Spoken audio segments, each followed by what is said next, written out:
はい、皆さん、こんにちは。モノルです。今回は昨日2025年9月26日に行ってまいりました東京ゲームショウでたくさんの新発表のコントローラーや初披露のね、コントローラーっていうのがありましたので、そちらを見ていきたいと思います。まず最初に今回、新製品の発表がありましたズイキさんですね。エボトップアクシスっていうエボトップの廉価版の発表がありました。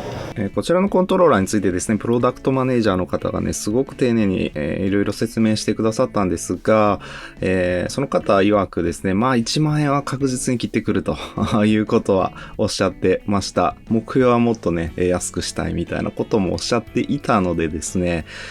相当ね、手の届きやすい価格帯のコントローラーになってくるかなというふうに思います。トップパネルが外れるのでいろんなカラーに変更することができたりとかですね、ゆくゆくはいろんなね IP とのコラボとかもやっていきたいみたいなことはおっしゃってました。でね、こちらしっかり PC につながってですね、私有することっていうのがもうすでにできるようになってましたね。で、裏面ですね、こんな風にですね、今までのエボトップはですね、金属製の背面パドルがついてたんですけど、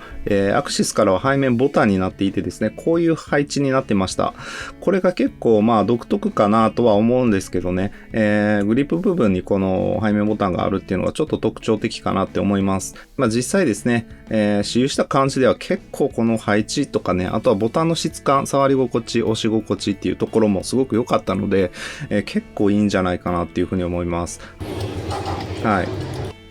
こちら、アナログトリガーがなくて、マイクロスイッチボタンのトリガーになってます。ややですね、こう見ていくとですね、ちょっと、現状まだトリガーの幅大きめかなと思うんですけど、非常に柔らかくて押し心地良かったので、これね、相当いいかなと思いますね。エボトップの時はね、アナログトリガーのストローク短くなるだけのトリガーストップだったんで、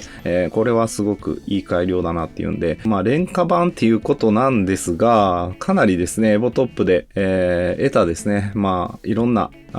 こんなところが問題だったみたいなところっていうのをすごく改良されていてですね、もうむしろバージョンアップかなっていうふうに思ったようなところがある製品でしたね。それを1万円切ってくる価格で出してしまうっていうところがですね、まあ、ズイキさん相当このゲームパッドに対しての本気度っていうのを感じるところかなっていうふうに思いました。はい。エボトップアクシスはエボトップの時からね、同じホールエフェクトスティックっていうのを採用されているんですが、当て感全くエボトップと変わらなかったです。ものすごく当たるコントローラーになると思います。反応曲線 -3 っていうね、設定もこちらの画面でできるようになっていてですね、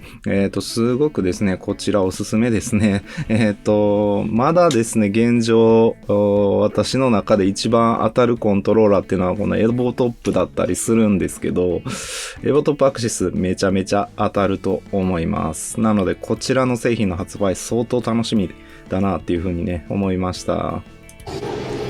はい、この他にですね、ズイキーさんからはいろんなね、製品の、まあ、こちら参考出展の 7.1 チャンネルゲーミングヘッドフォンということで、7.1 チャンネルのね、処理っていうのを全部ですね、コンピューター側じゃなくてヘッドフォン内で完結させてしまおうっていうね、そんな、ちょっとこだわりの感じさせられるですね、ヘッドフォンになってました。実際聞いてみるとしっかり 7.1 チャンネルで聞こえてきてですね、相当広がりのある音で、エボトップブランドで出すみたいな話もされてたんですが、まだまだこれ実験段階ということで、今後ですね、この見た目とかもね、まだまだ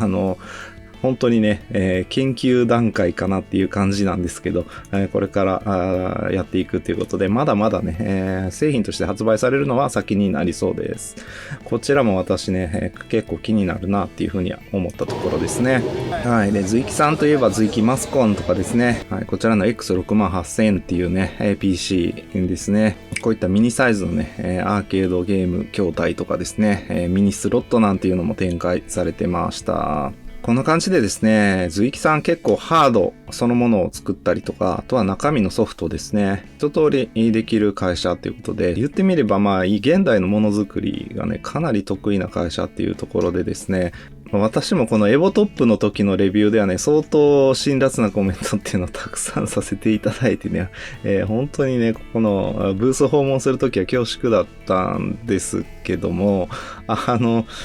それでもですね、まあ、プロダクトマネージャーの方ね、ありがたかったですというふうなこともおっしゃっていただいてですね、本当にこのものづくりが大好きな会社なんだなっていうのをね、すごく感じたね、ブースでしたね。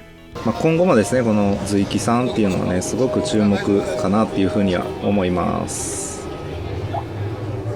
はい、続いて訪問したのがアンドゲーマーさんですね。ボイドジェネシスの私有っていうのを行っていました。これが、今回の TGS ではゲームパッドのね、展示としてはですね、一番注目されているところかなと思います。はい。で、こちらね、十字キーとかですね、LB、RB、バンパーボタンのあたり、ABXY ボタン、CZ ボタンですね、ものすごく改良されてました。約2ヶ月前のメディアデーではね、このあたりちょっと固めだったんですよね。それで格ゲーに本当に向くコントローラーになるか不安だみたいなことをね、話したかなと思うんですけども、本当にですね、たったこの2ヶ月弱ぐらいの間でですね、びっくりするほど改良されててですね、ただただ驚いたっていうのが正直なところですね。他にもね、ボイドジェネシス設定ソフトウェアとかもね、しっかりと入っていて、そちらも含めてですね、ちょっと見ていくことができたのでですね、こちらのね、コントローラーについては別動画でですね、しっかりとですね、見ていきたいと思います。はい、続いて、リードジョイさんっていうね、メーカーさんのブースに行ってきました。リードジョイっていうね、メーカー名、あまり聞き馴染みないかなっていうふうに思うんですけど、こちらですね、どうも、噂によるとですね、ビッグビッグワンですね、モジョンの元トップの方がですね、改めて立ち上げられたメーカーなんじゃないかっていう話ですね。要はですね、今まで、レインボー2とかですね、ブリッツ2とかですね、その辺のコントローラーをずっと作ってきた方たちが新たに立ち上げたメーカーっていうことでですね、相当ですね、クオリティ高いコントローラーが出てくるんじゃないかということで、実は相当注目度高いコントローラーメーカーさんかなっていうふうに思います。今このね、画像ではゼノシリーズとセイバーシリーズとゼフィラスっていうね、この3種類のシリーズ見えてますが、順番に並べるとですね、セイバーシリーズっていうのが廉価版のグレードになってですね、ミドルクラスがゼノですね。で、ハイエンドがゼフィラスっていう形になってました。で、展示あったのがこちらのゼノプロっていうね、コントローラーですね。ゼノシリーズの中では上位モデルっていうことになってましたね。それでこちらがゼノプロになります。なんとね、テンション調整機能がついてるスティックで、背面4ボタン仕様っていう風になってますね。残念ながらね、横並びの背面ボタンっていうところなんですが、このトリガーですね、アナログトリガーモードだと普通のね、ストロークなんですが、トリガーストップオンにするとこれだけしかね、ストロークしない相当短いトリガーになってました。これがかなり良さそうな気がします。はい。で、画面映ってゲームサーです。ゲームサーの方ではですね、ノバシリーズの新作っていうのが、この上側にあるものですね、展示されてました。あとは G7 Pro のゼンレスゾーン0コラボモデルとかですね、他のゲームのコラボモデルっていうのがあったんですが、私が注目したのはこのノバシリーズの新作ですね。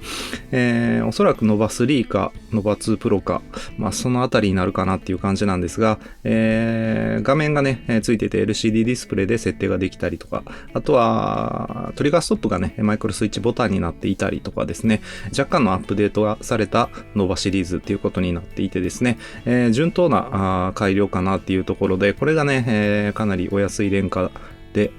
販売されるっていう風になるとですね、相当これも熱いね、コントローラーになるんじゃないかなと思います。ノバシリーズ全体的にクオリティがね高いので、スティックとかも結構いいものが多いですから、かなりね、これもね注目したいなっていうところになってます。ただ、廉価グレードのコントローラーで言うとですね、この後出てくるコントローラーが相当熱いんで、それがね、どっちかっていうと上かなっていうふうには現状思ってるところですね。はい、それで、フライディジのブースにやってきたんですが、ここでね、驚きの初披露っていうのがあったんですが、それの前にですね、この Apex 5の右隣にあるこちら、ダイヤウルフ4の展示がありました。このね、コントローラーが、廉価グレード最強になるんじゃないかっていうところですね。テンション調整機能付きのスティックっていうのとですね、もちろんマイクロスイッチに変わるトリガーですね。背面にボタンもしっかりついていて、かなりこれはダイヤウルフ3とね、同じような価格帯でもし出てくるとすればですね、確実にこのね、安い価格帯では一番になってくるんじゃないかなっていうコントローラーになってました。それでこちら、大注目のベイダー5 Pro が全世界初披露になっていました。内容っていうのはですね、Apex 5と特に変わらなくてですね、トリガーストップだけがボタンになるっていうね、そういう形の、予想通りのね、形ではあったんですが、私 Apex 5についてはね、まだ持ってなくて、これでね、初めてこの形状っていうのは触れたんですが、背面ボタンの配置やっぱりすごくいいですね。このね、背面ボタンはやっぱりいいなっていう風にね、最初は Xbox のね、エリコンからね、始まったこの背面ボタンですけど、相当これはやっぱりいいなっていう風に感じました。こちらについてはですね、ヘッドセットジャックとかもついてないですね、PC 向けの、製品になってるんですが、もう一点ですね、ベーダー 5S っていうコントローラーも展示が行われてました。こちらについてはですね、ベーダ5 Pro と比べるとですね、背面ボタンが2ボタンのみになっていて、こちらのね、ヘッドセットジャックがついていて、Xbox 対応のコントローラーになっているということで、この3点だけがね、ベーダ5 Pro と違うんですが、こちらもね、非常に良さそうでしたね。はい、続いて、もちろんですね、旧ビッグビッグ1のブースに行ってきました。これまで発売されたですね、コントローラー一通り置いてあって、ブリッツ2とかも置いてあったんですが、ちょっと見慣れないコントローラーもね、1個だけあります。それがこちら、レインボー3になりますね。こちら予約受付がね、開始されているっていうところで、結構ね、早い段階で入手できそうなコントローラーになってます。形状はもうほぼレインボー 2SE Pro と変わらなかったです。で、何が変わったかというと、やっぱりスティックが静電容量方式のスティックに変わっているっていうところと、ABXY ボタン十字キー、あとはですね、トリガーストップの全てがマイクロスイッチボタンに変わっているっていうところですね。そのあたりの改良っていうのが加えられて、現代仕様に生まれ変わったレインボー2みたいな感じの位置づけでした。私もこちら予約しておきましたので、近いうちにね、レビューできるかなと思います。はい。で、続いて、エクストリームレートさん、ヘックスゲーミングさん、プレイバイタルさんっていうね、3つの同じメーカーさんがやっているブランドですね、のブースに行ってきました。カスタムコントローラー、展示されていたんですが、今回私がね、注目したのはこちらですね、デュアルセンスエッジのカスタム用のパーツですね、